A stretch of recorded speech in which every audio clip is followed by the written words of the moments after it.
Christopher Bell wins. Who actually made the call to end the race when they ended it? And people are arguing about whether or not Kyle Larson should get the waiver. So let's get into all of it. Coming up next.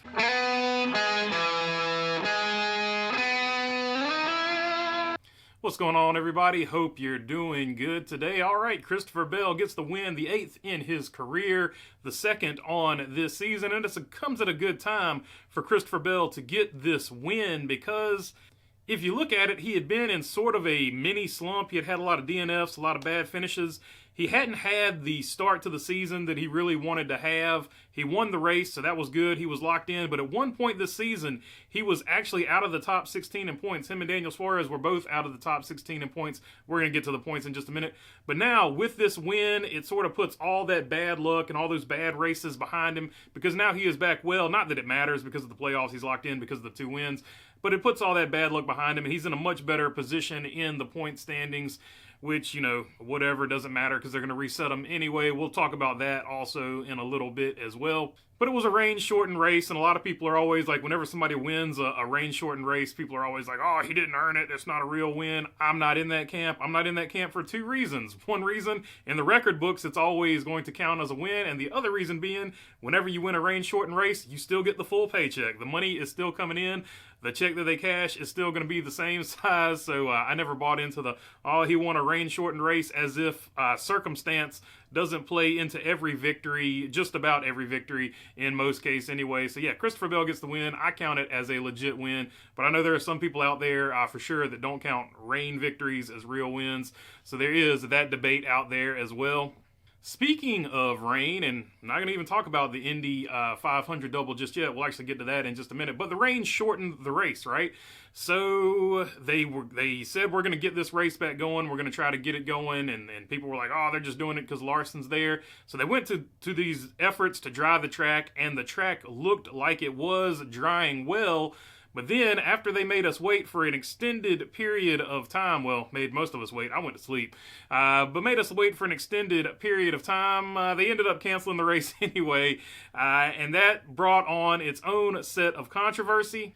Because, as you see here from Austin Kanesecki, Joe Gibbs said he was told NASCAR planned on calling the drivers in 15 minutes when the race was called. I think, too, for me, I was in the motorhome and I was told that they're going to call the drivers in 15 minutes. So I got my jacket on. I was going out the door. So that has led to all kinds of speculation. From that, what it does tell me at least is that NASCAR planned on getting this race going, and NASCAR was minutes away from restarting this race. So who called the race? The first suspect, of course, is going to be the track. A lot of people are like, oh, the track called it because they had a noise curfew or something like that.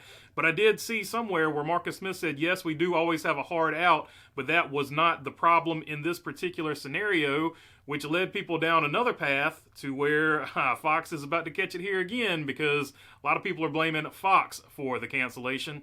And so their theory goes as this: NASCAR was fixing to get the race back going, the track was okay with it, and Fox put the kibosh on it because for TV reasons, they didn't want to continue showing the race because they had other, probably, I guess, other commercials lined up for other TV shows. They didn't have anywhere to put it, something like that. Who knows? But anyway, Fox ends up being the bad guy in this because a lot of people, I'm not saying they did or didn't, I'm just saying this is the theory that a lot of people have. The theory that Fox canceled it because they wanted to, they were tired of showing the race. They didn't want to give up any more ad revenue from other TV shows. So that is that. And it gives another black eye to Fox, who a lot of people are overly critical or equally fairly critical, however you want to call it, of Fox all the time. Anyway, Fox, not everybody's favorite NASCAR partner, I guess is what I'm trying to say here. The rain also put an end to Kyle Larson trying to do the double, the big hype all weekend, and it was really, really fun to watch. He did a great job over at Indy before he got caught speeding on pit road. He messed up there on pit road, sort of took all of his chances away, but even then, he got off pit sequence cycle, and if something had happened, he did still have a chance to win the race. He went out there and led some laps. He showed himself really well. He was 5th at one point. He qualified 5th, but he had some trouble on one of the restarts, missed a shift, and worked his way back up to 5th or 6th at one point. So he had a good showing for himself before the speeding penalty and all that stuff happened. And after he comes back, he gets to the racetrack just in time for the race to be canceled. And so, of course, the rain claims the double. Kyle Larson doesn't get to do the 1,100. As far as I know, Tony Stewart is still the only driver that has completed all of the laps because, of course, Kurt Busch wrecked out when he tried to do his attempt at it. So Kyle Larson doesn't get the 1,100 laps or miles in, or whatever you want to call it. The miles, I guess, would be what it is. So, yeah, he fails in his attempt because of the rain, but he did get to the track. He was going to jump back in the car, but then, of course, rain claimed the double. And as disappointing as that is, it doesn't stop there, because all throughout it, people were bitching, complaining, whining, and crying because Kyle Larson's just going to get a waiver. He shouldn't get a waiver. And I've got some thoughts on that for the people who are salty about Kyle Larson getting a waiver, or potentially getting a waiver. He doesn't have one yet, but he's going to get one. So here are my thoughts on the whole waiver thing for the people that are crying about it. So let's take a look at the rule itself. Let's take a look at the rule itself and why the rule was put in place. The rule was put in place because we now have a playoff system, and if a driver wins a race, he's locked in, and theoretically, he wouldn't have to race another race, right? He could just be locked into the playoffs. And so NASCAR is like, well, we can't have that, because if a driver locks in, we can't have him skipping all the rest of the races or skipping other races just because he doesn't want to race. And so that makes me just look at the rule itself, and the rule itself is stupid, because no driver is going, with the way sponsorship is set up and everything else, no driver is going to win a race, lock himself into the playoffs, and then be like, you know what, I'm not fooling with it until the playoffs roll around, because he's going to have sponsor obligations. They're going to want him to be in the race car. B, you're not going to give up that kind of seat time when you're going for a championship. So the rule itself is really stupid. Also, now that they've taken test time away, Jimmy Johnson and Chad Knaus won a ton of championships by out-testing everybody else, so they took away test time. So now with test time gone, your seat time in the car in the actual race is the only time that you've got that actual feedback from a driver. So nobody's going to give up extra races. So the rule itself, the rule that they have in place, is just a dumbass rule. There's no way around it. The rule itself is dumb.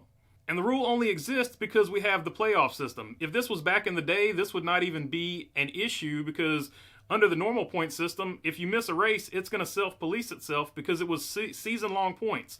If you missed one race in the season, you put yourself at a huge detriment. Speaking of points, we're going to get to those in a minute as well. But yeah, you're going to put yourself at a huge disadvantage by missing a full race. Even if somebody else starts it for you and you come in, that person would get the points. You wouldn't get the points. So once again, it is the point system that has caused this controversy and this rule. But just some other reasons that NASCAR is also going to give him the waiver. If they don't give him the waiver, nobody is ever going to attempt to do the double again. Who would attempt to do the double if you're not going to get a waiver? Look at all of the positive press that not only NASCAR got, but IndyCar got. IndyCar's qualifying was up. It got like 1 million views this time just on TV compared to 800,000 last year for qualifying. So that huge bump whenever anybody attempts the double is always going to be something positive. So why would NASCAR discourage that? And on that same token, if NASCAR didn't give him the waiver and did discourage anybody from doing the double, not only would you anger NASCAR fans who want to see somebody do the double, you would anger IndyCar fans, because a lot of the IndyCar fans were excited about seeing someone do the double, and just racing fans in general. Racing fans that might not necessarily care about IndyCar or NASCAR, they might have tuned in just to see that double just because it's something unique to watch. So then you're going to make those fans upset, so that's another reason he is going to get the waiver. And if you are going to have a rule like that, it should probably read like this: you need to attempt every race. Because without a charter, now Kyle Larson has a charter, but without a charter, let's say BJ McLeod wanted to run for points. BJ McLeod no longer has a charter. So if BJ McLeod wanted to run for points, let's say he goes to Daytona and doesn't make the Daytona 500. Well, he attempted that race. Is he now excluded from the playoffs because he attempted a race and didn't qualify for it? So missing a race should not exclude you from going for a championship no matter what happens. So this idea of a waiver is stupid. You shouldn't need one because the rule itself shouldn't exist. So there you go. There's my thoughts on that. I saw so many people debating it on Twitter, and I was just laughing out loud because it is the stupidest rule of all time, only because we have this dumb, illogical point system to crown a champion. And NASCAR has created their own problem with this waiver controversy because it should have never been a rule to begin with, because no driver in their right mind is going to miss races when they're going for a championship. It's a stupid rule. All right, enough of that. Let's look at good race, bad race. Christopher Bell wins the race. Good race for him. Brad Keselowski continuing to show the strength with the Fords over there at RFK, finishing in second place there. William Byron had a great car. The pass in the grass, that was amazing, even though it's AstroTurf. That was really awesome. So he had a really good car. If this thing had played out, would love to see where all these guys fall. Tyler Reddick, another one. He had that penalty in pre-race inspection where he had to serve a pass-through penalty and start at the rear of the field. He worked his way all the way back up here to fourth place. I think it would have been a really fun race between him and William Byron had it gone long. Denny Hamlin, of course, always good at Charlotte. Ty Gibbs here in sixth, started on the pole, had a really good car. Looked like he struggled in traffic, but it looked like they had sort of got that nailed down as to what was causing that. He looked like he was getting more comfortable in the car. Chase Elliott had a good run. You didn't hear a lot about him. Ross Chastain was up there making some noise as always. One of Ross Chastain's really good tracks is Charlotte, so not a shocker there. Alex Bowman, another consistent top 10, and people are still going to scream about, oh, he needs to be out of that car. Josh Berry with another good race. He's starting to put it together over there in the number 4 car for SHR, even though they're probably, according to the rumors, allegedly not going to be a team next season. Then 11 through 15 is going to be Bubba Wallace, Martin Truex Jr., Justin Allgaier. Good race for him, filling in for Kyle Larson. Got that 13th. Showed how fast that car was when he was trying to stay on the lead lap there. So that was cool too. Joey Logano and Kyle Busch rounding out the top 15. Kyle Busch, if he didn't have all those pit penalties, or not pit penalties, but if his pit crew hadn't messed up on pit road a couple of times, he definitely had a 6th to 8th place car at the least, because he was right there with Justin Allgaier when they both had to stay on the lead lap for those pit issues. So that was the good race, but with all good races, we must have bad races. Who is drinking the sad beer today? And looking right here at the bottom, that's got to be J.J. Yaley, who had to be excited to finally get back in a race car for the second or third time this season in the Cup Series. But they had some type of mechanical failure, which puts him in last place, first on Earth 2, last car for Brock Beard. And then you got Ryan Blaney and Noah Gragson, who both had their own issues. Ryan Blaney, I think, had the loose wheel, and then he smoked the wall.